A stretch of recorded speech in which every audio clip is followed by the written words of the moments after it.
say to you, Sir, Madam, I'm Melanie Ramos Pabros, 25 years old, separated. I have one child. I'm graduate in high school. Hi, Miss Melanie. How are you today? I'm fine, Sir, Madam. Thank you. What do you think are the right attitude and characteristics of a good domestic helper? Should be honest and responsible, hardworking.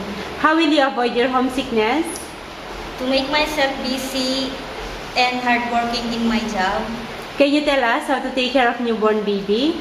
To give them proper milk, hygiene, and vitamins, and love them as my own. So what if you commit a mistake? What will you do? I apologize and I'm sorry, and I promise not to do again.